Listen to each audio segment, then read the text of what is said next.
Hey guys, it's Brett with LED Emergency Roadside Assistance.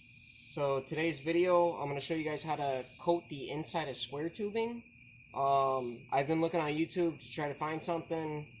I found it on Google how to do it, but there's no real videos of how to do it. So today I'm going to show you how to do it. Cool? Alright.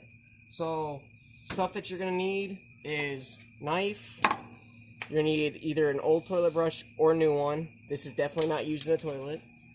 I'm going to use Hercliner truck bed liner. I'm going to use a rag, a pair of pliers, and some old fish tape that I got. And of course a flashlight because it is dark out tonight. So, first thing I'm going to do is grab my toilet brush, grab some of the fish tape, pull some of this old fish tape out because it's all really old. Grab it, we're going to put it around the toilet brush, and then we're going to bend it.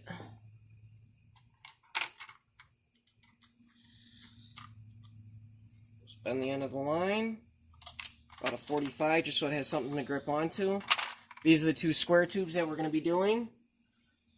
So, we got our toilet brush. I'm going to go on the other side, stick it through, feed the fish tape through first.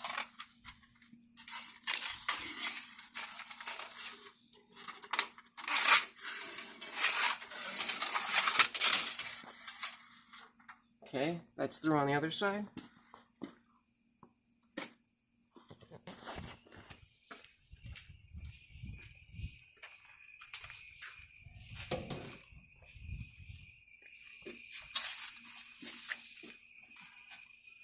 There's our fish tape line. We're just going to hook it onto the toilet brush. The first time, we're just going to kind of clean it out just a little bit, so that way we don't have a bunch of leaves, dirt, dust, and everything going through.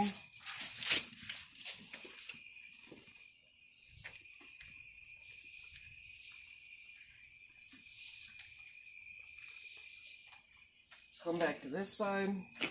You can see all the little particles and dirt and everything else in there. Just going to grab our brush and drag it through. Okay.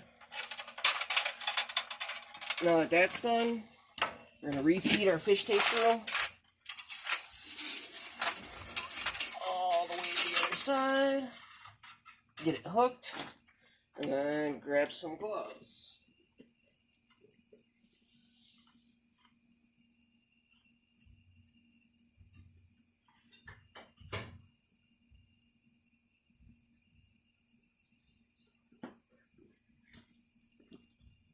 Alright, so we're going to come up to the top.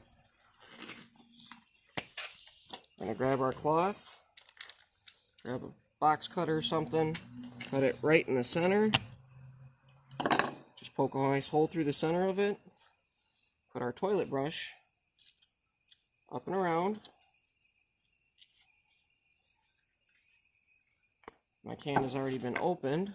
I'm just going to lift the cap off.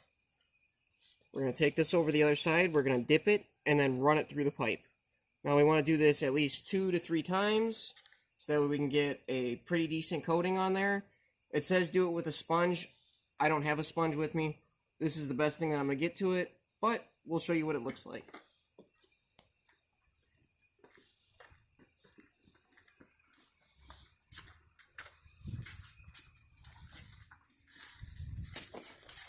Alright. So, we're going to grab this, we're going to dip it all in there, get it nice and coated.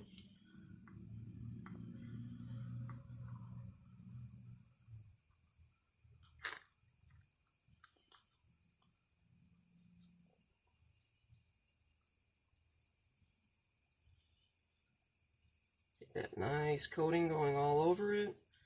Missed a couple spots there.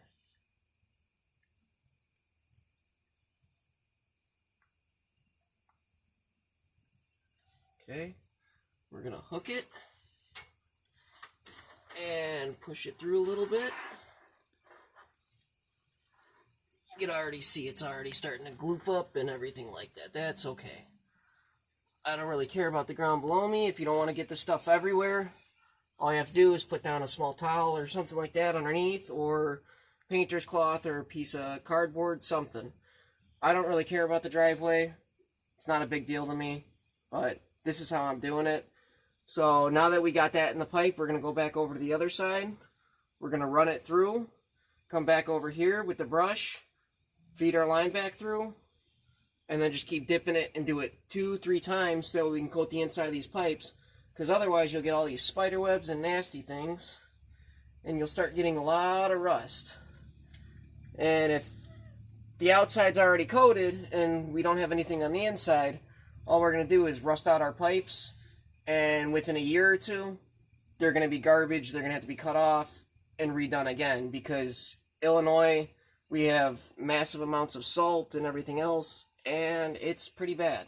So we don't want it all rusting out. So now we're going to go back over to the other side, leave our paint can on this side.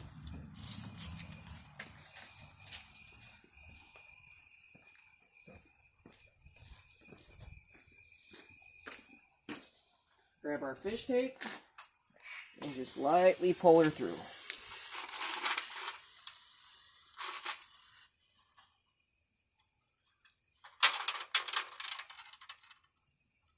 It didn't get as much as we wanted to through there. This is why they say use a sponge, but like I said, I didn't have one.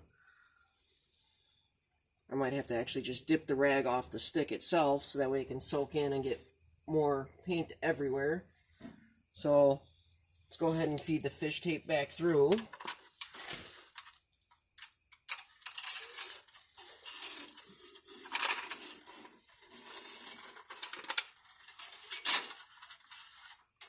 Okay, let's look back on the other side.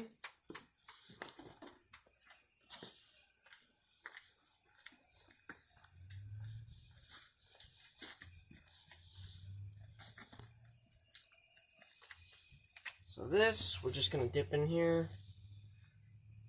And I'd prefer Pour 15 or something like that, some actual truck coating. But I kind of ran out of it. This stuff is not as good, because this stuff is very gloopy. It's got sand and stuff in it because it is truck bed liner.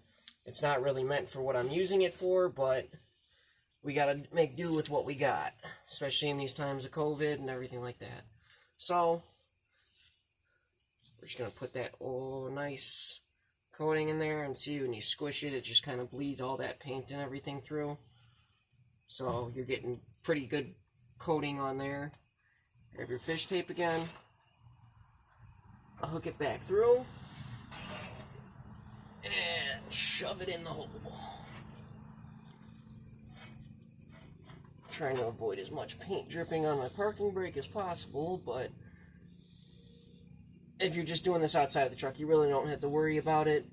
I'm doing it on the truck because I didn't have them coat it when I got it, so that could be part of the issue. Even if you wanted to, you can even pull some of that out. You know, just let it just dangle there. You don't have to ball it up as much. I'm balling it up so that way I can get more in the corners because the brush is just not big enough. So I'm just kind of balling it all up in there. Then we're going to go back to the other side now.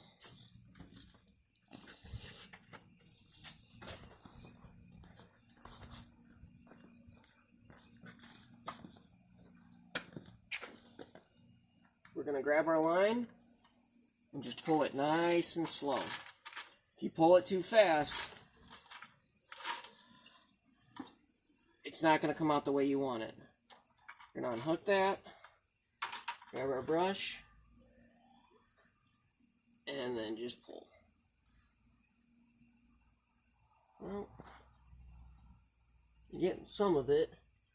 Now, you can see inside of the pipe where I'm getting a good portion of the sidewalls and everything that looks wet. You can't necessarily see up in the corners because the corners aren't really getting it too well. This is why they say use a sponge. Like I said, don't really have a sponge on hand to do this. Wasn't planning on really making a video tonight. But you can see where it's getting it all on the sides and everything through the tube, getting it on the top. I'm going to have to do it more than 2 or 3 times. It's recommended to use a sponge.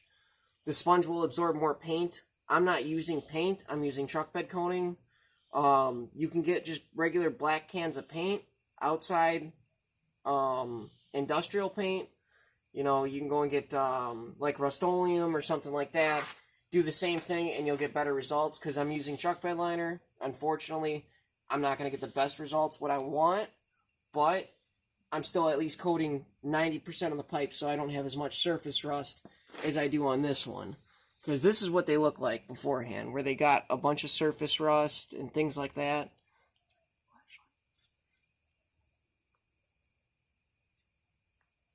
You could see all the surface rust right here building up on here, and we don't want that.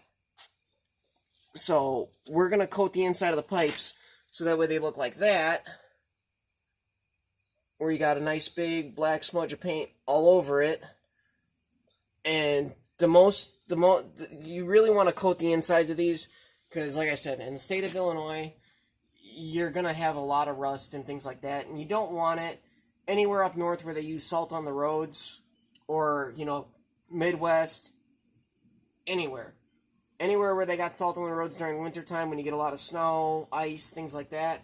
You don't want all this stuff rusting out. I mean, I just paid $1,500 to have my tow truck bed installed, and they didn't do the insides of these. I said I was going to do it. I wanted to make a video for you guys, show you guys how to build this stuff. I wish I should have probably recorded everything. I mean, I've done all the deck boards myself. And I've got an automatic drill, magnetic drill I should say, that I put all my 3/4 pin light holes in. Yes, this is going to be a record for a towing company. I'm building it all myself. I prefer not to outsource as much as possibly can, but I just did wood deck boards. I built the framing for the bed. The only thing that the welding company did was weld my boom and make the mounts for the truck. Gotta hand it out to Don's Welding in Wakanda, Illinois. Did an amazing job. Again, you know, this all has to be done still. I didn't put any kind of truck bed liner or coating on this, so I could drill and screw everything in and have my magnetic drill stick. I'll throw a review up on that. The magnetic drill that I got is pretty cheap. Works pretty good. It's got a couple little quirks in there. It's just a cheap one off of Amazon, but I gotta give them credit. It does work. I was able to drill all these holes out, and it only took me maybe 20 minutes instead of standing there with a cordless drill. So, that's it for tonight's project. Good luck with your guys' projects. See you on the outside.